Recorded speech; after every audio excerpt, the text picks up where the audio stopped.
Bueno, es que es tan difícil. Miren, en realidad, por ejemplo, para mí todo esto es muy complejo porque, porque yo hasta ahora estoy empezando a entrar en este mundo, ¿me entiendes? Como en el mundo del reconocimiento de otredades. Ay, hay otras personas que les pasa lo mismo que a mí. Ven, tan chévere, qué divertido. Porque yo crecí en una familia hiper mega conservadora. Entonces, pues esa familia es súper conservadora hizo muchos estragos en mí. Como como el cercenarme la posibilidad de reconocerme, ¿sí? Solamente me podía reconocer a través de lo que ellos permitían que yo reconociera. Y luego, bueno, pasaron un montón de cosas ahí en mi vida. Desde muy chiquitica me fui a vivir lejos, me fui a vivir a Argentina a los 16 años. Y eso creo que fue también un poquito como de respiro para entender algunas cosas. Tuve unos novios cuando era muy chiquita, pensando que era heterosexual. Y luego dije, ay, la heterosexualidad es una etapa. Entonces, esto es muy impopular en mis círculos heterosexuales, entonces, bueno, aquí lo puedo decir con tranquilidad. Y luego, no, yo dije, hey, no, esto no está siendo tan chévere, como que no. Ya tuve una primera novia a los 16 años, no, a los 15. A los 15, con quien duré muchos años. Y está cumpliendo años hoy. Pero bueno, nos hablamos, hay una cosa ahí terrible. Pasé por muchos procesos, ¿no? Digamos que cuando se crece en una familia tan conservadora y tan heteronormada, te cuestionan todo. Entonces te cuestionan desde cómo te identificas. Es que usted parece un niño. ¿Será que usted se identifica como un niño? ¿Usted quiere ser niño? Y yo me cuestionaba y me decía, ¿será que yo quiero ser niño? Bueno, no, tal vez no.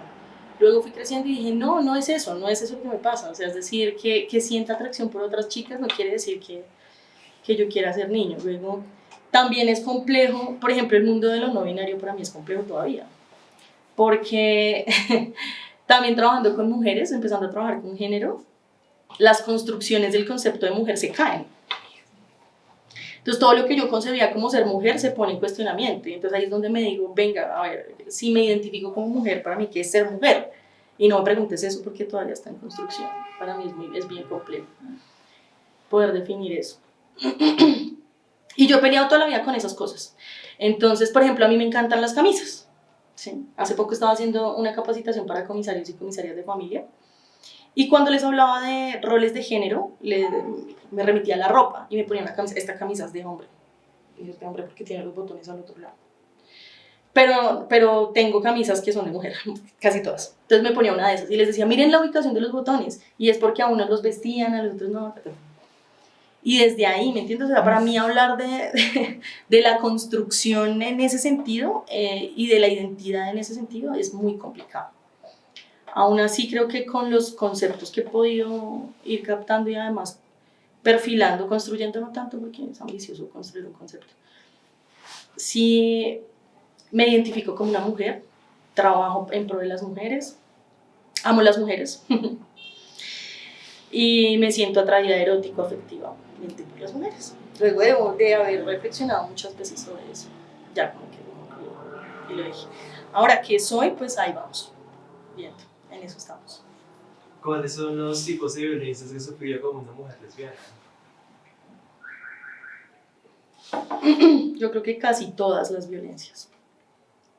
También el reconocimiento de las violencias lo he ido adquiriendo pues, de manera técnica en los últimos años. Porque identificar violencias es difícil, es lo que hago todos los días, como intentar decirle a las mujeres que se paran enfrente mío, eso es una violencia. Hacerles reconocer que la violencia además es cíclica y que intenta salir, pero ¡pum! Otra vez te caes ahí. Y pues yo no fui la excepción. Viví muchas violencias de mucho tipo y las sigo viviendo. Ahorita fuera de la entrevista les contaba que, por ejemplo, ser mujer lesbiana y ser abogada es muy difícil, porque esta es una profesión acartonada, tradicional, de un montón de estándares que necesitan que cumplas de determinada manera. Como mujer te exigen una estética tradicional además, ¿no? Entonces, para mí ha sido complejo pensar que me he cuestionado tantas veces cortarme el cabello, por ejemplo. Y digo, oh, ¿en serio? O sea, qué complicado, porque eso no me permitiría entrar en ciertos escenarios. Máxime cuando vengo de una familia pues, de no reconocida, no con dinero, no, eso. Entonces he vivido violencias, creo que la única violencia que no he vivido es la física, pero he vivido violencia psicológica, he vivido violencias sexuales asociadas a tú no te identificas ni te orientas de una manera, sino que lo que te hace falta es vivir esta experiencia que es la que tienes que vivir, la experiencia heterosexual, del macho sí, fuerte y todo eso. Entonces he vivido violencias de todo tipo. Además considero que pues eso hace parte de la interseccionalidad, ¿no? Ser mujer ya te pone en un escenario complejo, ahora súmale ser lesbiana, pues te pone en un escenario doblemente complejo. Entonces sí, he sufrido violencias de mucho tipo por esa situación. ¿Cómo la has sabido tramitar? ¿Cómo le he sabido tramitar? Creo que reconocerlas es el primer punto. Cuando no las reconocía, las pasaba por alto. Entonces, digamos que cuando no las reconocía, las vivía, me sentía incómoda con ellas, pero tampoco hacía nada más. Simplemente como que dejaba que pasara. Luego, reconociéndolas, identificarse, orientarse de alguna manera, sentirse de alguna forma, te da la fuerza para decir, no, esta es mi posición en el mundo y así lo voy a hacer. Y parándote desde ahí, pues te blindas de ciertas cosas. Además, no sé, dándole valor agregado a lo que haces, dándole y valor, solamente valor, a lo que eres y a lo que sabes hacer. Entonces te paras en esos escenarios profesionales, personales, etcétera. De esa manera, y además, como ya lo reconoces, sabes ponerle límite. Dices, no, espérate, porque esto está siendo violento para mí. Y lo haces de esa forma, lo que así ha sido. ¿Qué es lo que más te gusta de ser lesbiana? Uy, esa no me lo había preguntado nunca. ¿Qué es lo que más me gusta de ser lesbiana? Siento que relacionarse con las mujeres es distinto, es muy distinto. Por ejemplo, laboralmente siempre había trabajado con hombres. Mi primera experiencia laboral fue en la cárcel Picota. Entonces yo era la asesora jurídica del patio interno. Entonces, en esa asesoría jurídica pues solamente trabajaba con hombres. Atendía más o menos 90 hombres al día. Bueno, y siempre transité como por escenarios de muchos hombres. Luego vine a trabajar con mujeres y dije, wow, me gusta la manera en la que nos relacionamos, la manera en que nos cuidamos, aunque los roles de cuidado pues ya también están cuestionados. Eso, creo que el relacionamiento, la manera en la que me siento, que no puedo definírtela tanto con muchos adjetivos, pero eso. ¿Qué es lo que menos te gusta de ser lesbiana? No hay nada que no me guste. Hay violencias, pero bueno, para eso estamos, de todas maneras. Pues hay que afrontarlas, es decir, no van a dejar de pasar, no por lo pronto. Entonces, no hay nada que no me guste, está bien así.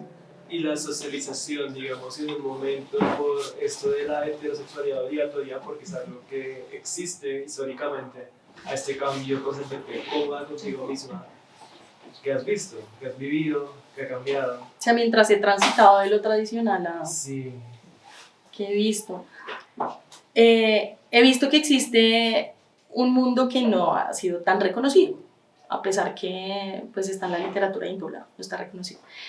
He visto que ser diferente cuesta, pero también está chévere, ¿sí? Que a partir de tu propia experiencia trazas el camino para que otras personas también puedan vivir una experiencia con mayor libertad, y eso también motiva mucho.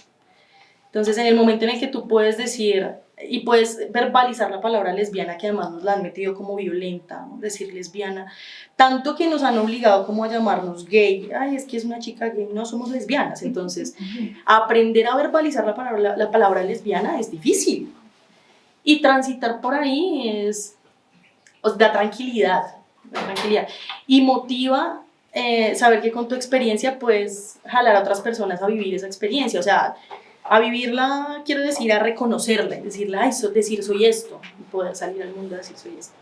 Eso es lo que he identificado, la importancia de sentar una posición y abrirle camino a otras personas para que la puedan también. Es decir, que para ti lesbiana es político. Totalmente. ¿Y cómo lo político lo haces y has inspirado a otras personas? Casi que todas las cosas que hacemos en la vida son políticas, y si no las asumimos desde una posición política, pues no hacemos nada. Ser lesbiana es político porque la gente dice lo que pasa en la privacidad no importa. No, lo que pasa en la privacidad sí importa. La privacidad también es política. Entonces, todo el tiempo se han metido en nuestra privacidad, pero entonces cuando queremos reclamar algo, no, la privacidad, usted mire ya qué hacen. No, es que, a ver, la privacidad necesita saltar a lo público. ¿Sí? Necesitamos reconocernos, y esa es una reivindicación, decirnos, aquí estamos. ¿Mm? Por eso existimos en una de las siglas de las letras, ¿no? Seguramente. Entonces, decir, no, lo que pasa en la intimidad no importa, no, sí importa, porque es que, ¿cómo es que si yo me relaciono con otra mujer y construimos, por ejemplo, patrimonio, no podemos tener derecho a nuestro patrimonio? Entonces, esas cosas que vienen de lo privado tienen que trascender a lo público, y de esa manera, esa es una posición política en la vida. No quererme relacionar con hombres eróticos, efectivamente, es político, ¿no? Hay unas motivaciones para eso, y no es simplemente instintivo o como que se me ocurrió de repente, sino que eso tiene una posición política. Y reconocerlo y decirlo en el mundo, ponerlo sobre la mesa en los escenarios en los que pueda hacerlo, que espero que sean la mayoría de los escenarios, es político, y es la manera de ventilarlo y de sacarlo a la luz y sacarlo de esa clandestinidad y como morbosa en la que lo tiene. ¿Cuál crees que es el momento histórico y político que vivimos en ese momento? Tú como mujer lesbiana, ¿cuál es la lucha que crees que estás viviendo en ese momento? Creo que las mujeres lesbianas tenemos una lucha bien grande. Los feminismos tienen muchos años, pero dentro de los feminismos, por ejemplo, la vez pasada tuve la oportunidad de hablar con Florence Thomas, y ella hablaba de su feminismo, de su época, de cómo en los 50 vino, bueno, no sé si fueron los 50 o los 60, y reivindicaron unas luchas. Ahora pienso que estamos en una época en la que todos esos derechos, chévere, se pudieron ganar, pero ahora los estamos seccionando, es decir, ay, venga que habemos otras personas con otras necesidades, otras colectividades con otras necesidades. Entonces el momento en el que estamos es un momento en el que necesitamos juntarnos para identificar nuestras necesidades y para ponerlas sobre la mesa, no solo como mujeres, sino como mujeres lesbianas. Y es un momento histórico en el que creo que esta generación tiene mucho en qué participar. Creo que puede ser el legado que le dejemos a la próxima generación. Si fueras un superhéroe, ¿qué poder tendrías? ¿Cuál es tu identidad secreta? Uy, qué complicado. Esa es una pregunta que siempre hacen desde que estamos chiquitos y chiquitas, ¿no? ¿Y si fueras un superhéroe? Y yo siempre me lo he preguntado, ¿y qué querría hacer? Yo siempre he querido teletransportarme. Y en este momento de mi vida, teletransportarme sería poder llevar experiencias que en otros lugares no existen rápido. Porque de pronto comunicándonos, ahora entendemos el poder de la comunicación, por eso estamos haciendo este tipo de cosas, ¿no? Y comunicarse es difícil, a pesar que hoy tenemos unas redes que interconectan y hacen que todo llegue muy rápido, comunicarse es difícil. Entonces yo creo que me teletransportaría para poder llegar a lugares donde sé que es importante llegar, para sentar algunas posiciones o para tomar algunas acciones. ¿Y cuál crees que podría ser tu identidad secreta? Uy, eso no lo sé, eso sí está muy difícil. Eso sí te lo voy a quedar debiendo porque no se me ocurre cuál podría ser mi identidad secreta. ¿Qué te gustaría que desapareciera en la sociedad? ¿Qué me gustaría que desapareciera? Y es el poder, ya, se desaparece. La habilidad que parece innata que tenemos los seres humanos para encontrarnos las diferencias pero no las similitudes. Por ejemplo, yo les hacía un ejercicio la vez pasada a alguien con dos imágenes que tenían, se encuentran las diferencias y la gente las encuentra súper rápido. Ay, aquí falta, no sé qué, aquí falta. Y luego les puse dos objetos y les dije, encuentren las similitudes, y no pueden encontrar las similitudes. Entonces, pienso que esa es la raíz de muchísimos problemas. La habilidad que tenemos para encontrar diferencias y no para encontrar similitudes. ¿Cuál sería tu archienemigo? Mi archienemigo. Todas las formas de violencia serían mi archienemigo. Las violencias en todos los sentidos, porque no quiero mencionar ningún ismo, pero sí la violencia que está metida y agarrada en todos. Entonces ese podría ser un archienemigo. ¿Por qué crees que se aprenden las violencias? ¿Cómo crees que se aprenden? ¿Que se aprenden? Sí. ¿O que se aprende? Se aprenden, sí, más bien. Eso, mira, cuando nos vemos distintos y distintas, tenemos la necesidad de confrontarnos. Además, vivimos en una sociedad de competencia brutal. Y yo me lo cuestiono mucho, pero aún así caigo en muchas cosas que tienen que ver con la competencia. Las violencias las aprendemos de esa manera, desde que nos dicen tienes que ser tal cosa, además te fuerzan, ¿no? Tienes que hacer, tienes que correr, tienes que... ¿Cuántos años es que tiene usted? Ay, hasta ahora haciendo no sé qué cosa. Entonces, ese afán en el que vivimos y esa necesidad de competir y de llegar nos vuelve violentos y violentas y nos confronta. Entonces, no lo aprendemos como tal, como un comportamiento violento, sino que hay un montón de matices alrededor que te convierten en alguien violento. Y de esa manera tal vez lo aprendemos. ¿Cómo se derrota, cómo derrocamos la violencia? Me encantaría tener la fórmula para acabarla. Sería la superheroína mejor del universo porque podría acabar mi archienemigo. No sé, yo creo en esto, en hablar, o sea, el diálogo tiene un poder inmenso. Entonces, muchas veces las diferencias son pequeñas y el problema se torna gigante. Cuando tú vas y te acercas a la persona con quien tienes el problema, te das cuenta que era un problemita así y tú ya lo estabas viendo. Entonces, pienso que ese es un punto fundamental, el diálogo y además la esperanza, seguir creyendo que las cosas pueden, el tiempo se nos va, ¿no? Pero seguir creyendo bueno, puede haber algún cambio y dejar de ambicionar a que el cambio tiene que ser ¡pum! Una cosa así que explota y acabe todo. Entender ese proceso y esa cosa paulatina del cambio. ¿En qué escenarios has aplicado la comunicación? En todos. Pienso que la comunicación es innata a los seres humanos, es inherente. Vivimos con la comunicación. La codificamos, la volvemos sistemática, pero vivimos a través de la comunicación. Entonces creo que en absolutamente todos los espacios y en lo más personal inclusive intento hacerlo mucho, tener mucho contacto con las demás personas para evitar esos escenarios violentos y bueno, como todas las dificultades que puedan presentarse por eso, por no comunicarse. ¿Cuál sería tu disfraz? ¿Cómo lo armarías? Mi disfraz. Sí, sí. Sería un disfraz colorido, que no sea clandestino, ¿sí? Que no sea underground. Porque es un disfraz que tiene que ser visible, estamos hablando de la visibilidad, hay que ponerlo sobre la mesa y hay que decir aquí está. Entonces yo no me cambiaría dentro de una cabina telefónica y saldría así, no. Tenía una visibilidad, entonces tendría que ser vistoso. El disfraz. Aquí está el disfraz vistoso. ¿Serías un tipo LGBT, un super disfraz o...?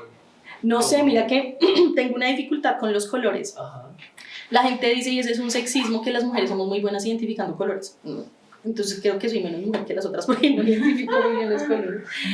Entonces para mí el azul es el azul, no conozco las gamas de los colores, no, nada. Tal vez colores que me llamen la atención, que yo los vea y, esto me llama la atención. Podría ser eso. ¿Cuál es tu pasatiempo oculto?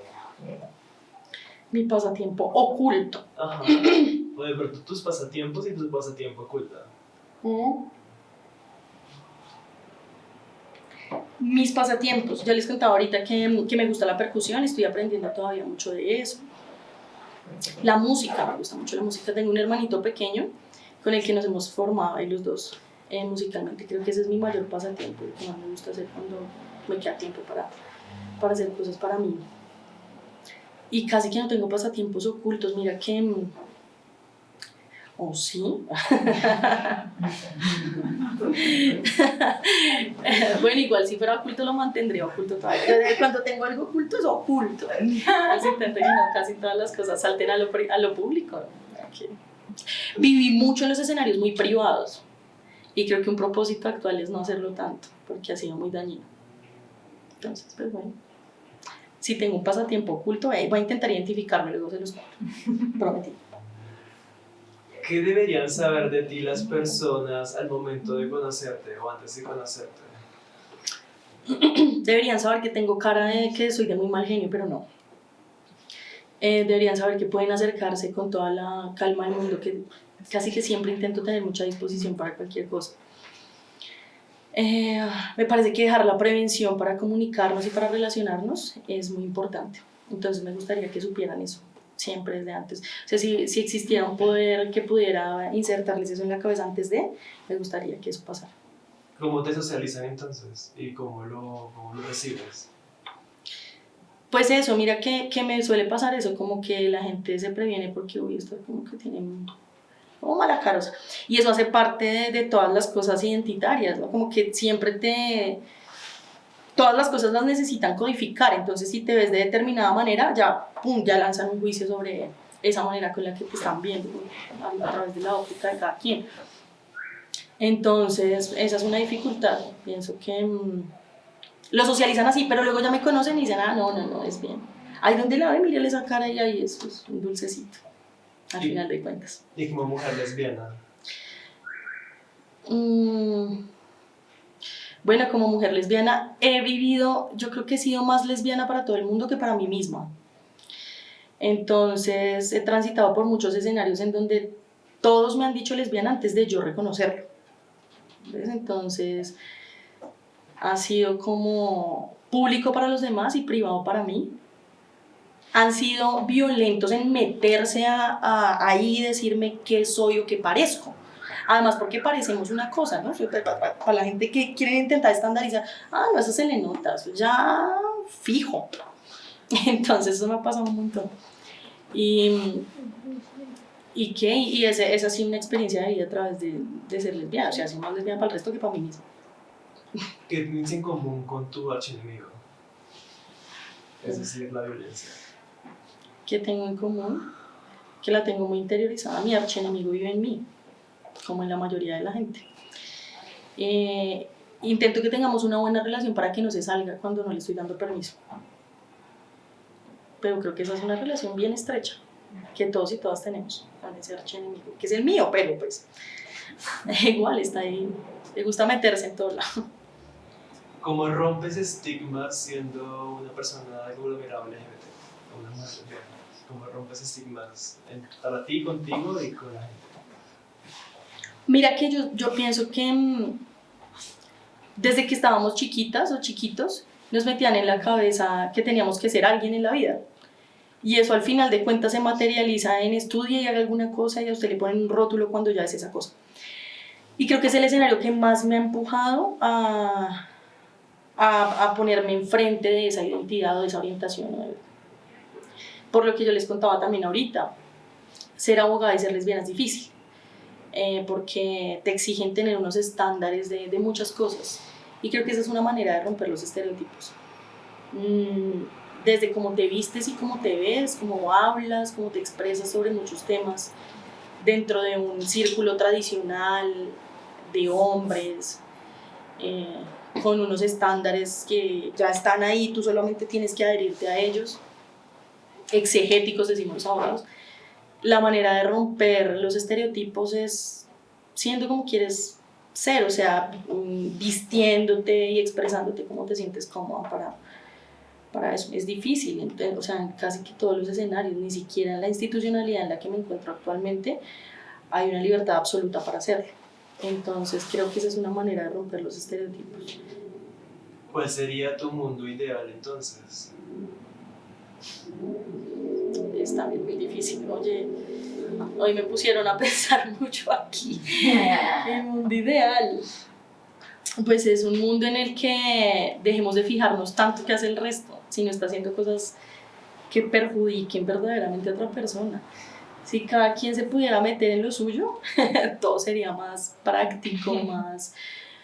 Y creceríamos sin tantos prejuicios y sin tantas cargas, porque es que a fin de cuentas, miren que yo sufro mucho de la espalda y he reflexionado últimamente sobre eso y creo que tiene que ver con tantas cargas.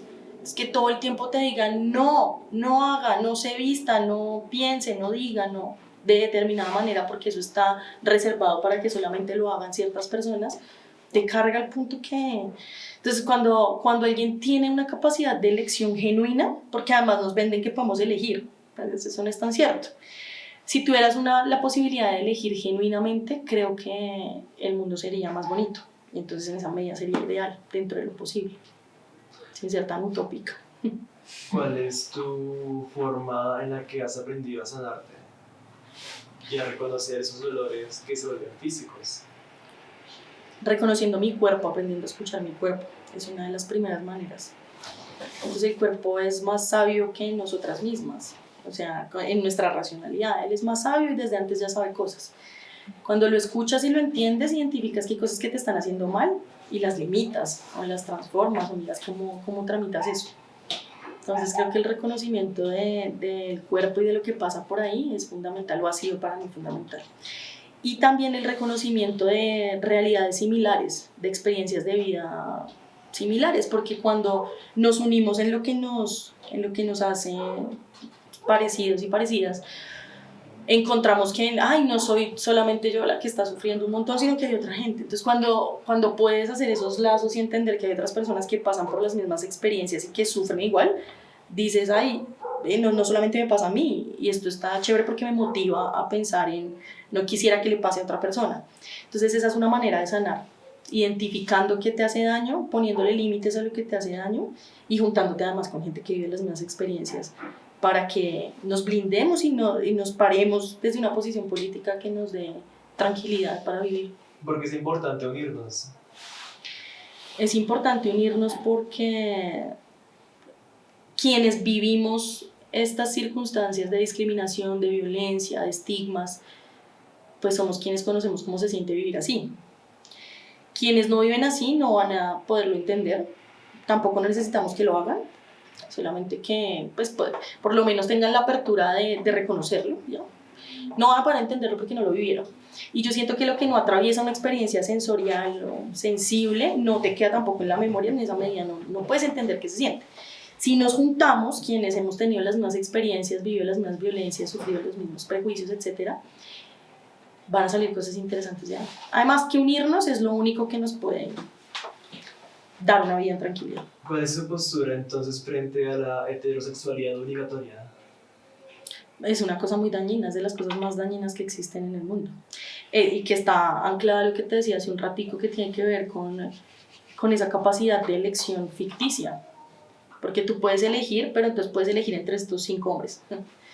¿Quién ha sido tu más grande pilar?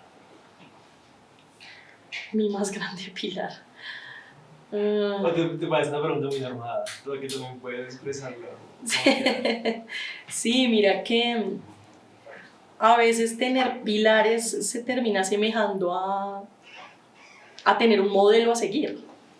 Y eso te coacciona a comportarte de determinadas maneras. Entonces, por ejemplo, en mi entorno más cercano no identifico un pilar porque creo que justamente he tenido que construir una identidad a partir de cosas que mi entorno no me entregaba. Entonces, en esa medida, no creo que no lo tengo. Y lo que tú decías, de pronto es hasta muy normado pensar siempre en un pilar para inspirarse a hacer algo. ¿A qué te dedicas y qué has aprendido de ello? No me interesó la pregunta de la abogacía. Bueno, soy abogada, trabajo con violencias basadas en género desde hace unos 3 años más o menos y soy penalista, entonces hago defensa también de víctimas, especialmente de violencia sexual. ¿Qué he aprendido? He aprendido que tenemos un camino muy largo que recorrer en el derecho, en lo que tiene que ver con la identificación de violencias, con el reconocimiento de temas de género, de temas de enfoque diferencial en general. He entendido que, bueno, se vienen una cantidad de desafíos, eso me hace aprender, ¿no? El mundo queer nos va a empezar a plantear otros desafíos y jurídicamente no va a ser la excepción. Entonces eso, he aprendido que todo lo tradicional que nos habían enseñado está pues no muy ajustado a muchas realidades y que desde esta posición, profesionalmente hablando, tengo el deber de encaminar esas cosas por otros lados que están por ahí abandonadas. Y eso hago. ¿Cómo qué tipo de leyes, decretos, normas, jurisprudencias o crees que deberían ser necesarias aplicar ya para dignificar los derechos de las mujeres? Ya sabemos que hay, pero pues igual hay un porcentaje alto, un 90% de impunidad. Yo siento que lo que falta es una voluntad política real, porque este es un país excesivamente normativo, ¿no? Nosotros tenemos una constitución como así de grande, parece un código, ¿no? Tiene absolutamente todo ahí, todo lo que tienes que hacer está escrito de manera muy, muy precisa. Entonces no se trata tanto de generación de normas o de jurisprudencia sí, más bien, porque la jurisprudencia sí es un derecho más vivo. Sí hay una realidad que debemos observar y debemos pues, sentarnos a mirar cómo. De hecho, muchos derechos reconocidos para la comunidad LGBTIQ+, para las mujeres, para las minorías en general, han sido a partir de la jurisprudencia. Entonces, en ese sentido sí, más bien un cuestionamiento de los jueces para que el derecho tenga vida. ¿Qué mensaje le dejarías a las generaciones viejas, heteronormativas, retrógradas, que defienden la familia tradicional, ¿no? Ese tipo de personas antiderechos a tu generación y a las generaciones nuevas frente a eso que estamos viviendo, ¿no? Esas continuas contraculturas. Ujú. Es muy difícil. Yo justamente fui criada por mis abuelos y hablarles a ellos es complicado. Pero igual, si pudiera dejarles un mensaje y que miráramos de ahí para allá si eso les hace sentido, ¿no? Sería el explicarles que la sociedad es dinámica, que hay que entender y que nos hemos cuestionado en adelante sobre eso, sobre ese dinamismo, que nos obliga a movernos. Como seres humanos nos movemos y pues la sociedad está conformada de muchos seres humanos que tienen que moverse. En esa medida les invitaría a dejar de prejuiciar tanto las cosas, ¿sí? Y de encasillarlas tanto porque no saben todo el daño que le han hecho a estas generaciones más recientes, encasillando todo y rotulándolo. Y a las generaciones venideras que se arriesguen a tomarse de todas esas luchas que se han ganado para poder vivir con una libertad un poquito más amplia, que se informen más acerca de muchas cosas para evitar prejuiciar y sesgar a las personas porque hace un daño muy grande tomar esas actitudes. Bueno, última pregunta y sería, porque es importante apropiarnos de los derechos, de la política, de la participación social, ¿no? Hablamos de un país en el que la educación es un privilegio. Acceder también a los sistemas políticos sigue siendo aún más un privilegio, porque es importante que desde ahora podamos concientizarnos de esto. ¿Y cuál crees tú que serían las formas de poder llegar a acercarse a eso? Las personas que desconocen y dicen, bueno, es que yo soy político, pero en realidad No, pues es importante porque entre más ignorantes seamos, quienes no lo son se van a aprovechar de esa ignorancia. Entonces, acabas de decirlo, la educación es un privilegio. Acceder a una educación de calidad es muy difícil. Además, porque la educación nos la han vendido como únicamente el escenario formal, donde te titulas y ay, eres una persona educada porque tienes con qué certificar. Pero la educación es más que eso, muchísimo. Entonces, garantizar derechos, hace un rato también les decía, es importante que nos juntemos porque solamente en estas colectividades entendemos las necesidades que tenemos. Es lo que hacen todas las personas que se agrupan. Y agruparnos por agruparnos no está bien, sino que debemos formarnos para poder identificar necesidades, saber el estado del arte, cómo están las cosas y qué es lo que hace falta, dónde necesitamos incidir, qué necesitamos. Entonces, salir de la ignorancia, formarnos, apropiarnos de la normatividad, de los escenarios políticos, etc., es fundamental porque si no lo hacemos, alguien más lo va a hacer y puede que no lo haga en pro de nuestros derechos o de nuestras libertades. Entonces, en esa medida es fundamental. Ahora, con las personas que no, yo soy apolítico, la pedagogía es el único camino. O sea, digamos que es una respuesta trillada, la educación es el camino. No, pero es que sí, es el camino. ¿Sí? Sentarnos a charlar, a contarle a quien no sabe, a sensibilizar, es la única manera que tenemos, no tenemos otra. Entonces estas son nuestras armas y creo que todas las personas que estamos aquí congregadas creemos en esto y por eso hay una cámara enfrente mío, porque sabemos que es la manera de visibilizarlo. Sensibilizando hacemos que la ignorancia se vaya quedando rezagada y le ganamos una batalla a esa ignorancia.